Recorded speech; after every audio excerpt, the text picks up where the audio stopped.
A quick new idea, daily, from the world's greatest TEDx talks. I'm your host, Atossa Leoni, and this is TEDx Shorts.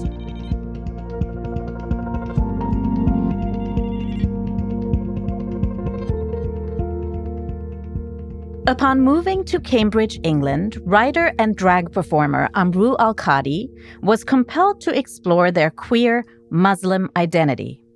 In navigating seemingly contradictory forces in their identity, Amrou turned to a surprising framework for insight: quantum physics. You see, this theory of physics seeks to explain what classical physics cannot always explain, even finding that two things may exist in the same place at the same time. Today, we ponder how their findings could help all of us look at the paradoxes of the natural world to better understand ourselves. Contradictions have come to govern my life. As a queer person raised Muslim, contradictions of belief systems almost tore me apart. Scientifically, the very foundation of our world is full of contradictions. Quantum physics is a glorious and strange sect of physics that caused quite a stir in the 20th century world of science.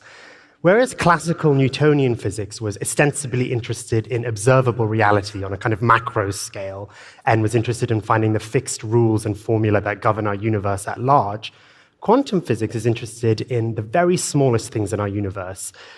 For quantum physicists, atoms are huge. Even the things that make up atoms, neutrons, protons, electrons, they're huge.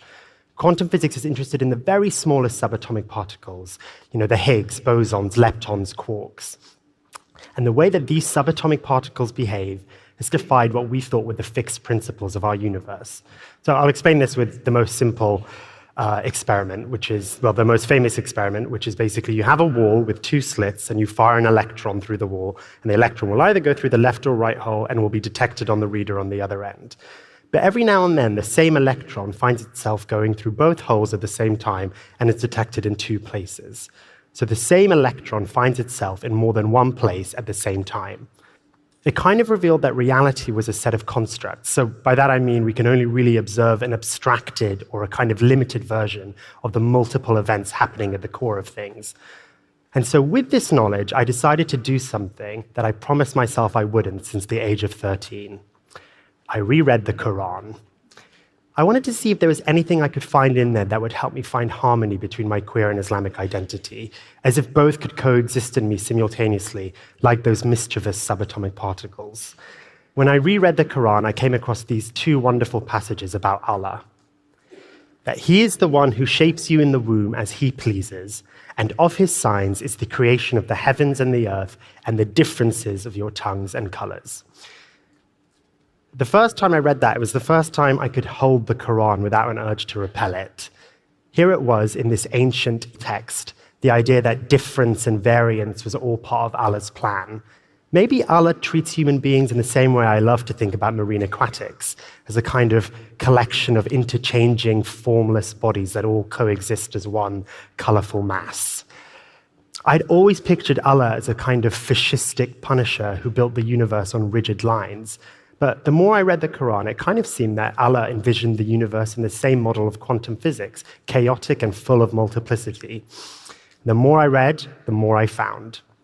When I first learned about whirling dervishes, YouTube of all places was the space I could most directly see myself, and I couldn't believe the stuff I was seeing. Muslims wearing big, billowing white skirts that would outdo Kim Kardashian on her wedding day, limping their wrists and twirling around to the sound of an imam singing. I directly identified with the Muslims I was seeing on screen, who were each searching for higher meaning through costume, ritual, music. I realized that I'm doing the exact same thing every time I'm in drag. I'm searching for a transcendental connection, which is sort of brought to me through the collective queer energy of the audience. Now, before a drag show, I actually like to do Muslim prayers, and it helps me to feel really spiritually grounded. And a show is a kind of religious experience, a room united in the sort of celebration of queerness and difference. When a show goes particularly well, it gives me a kind of faith, a faith that maybe even Allah's plan was for me to twirl around on a skirt, on stage, to find not only myself, but Allah, like Sufis Muslims centuries before me.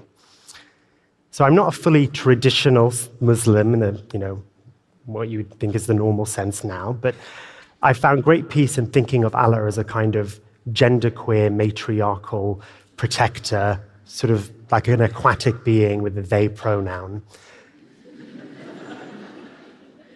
I mean, why gotta be he?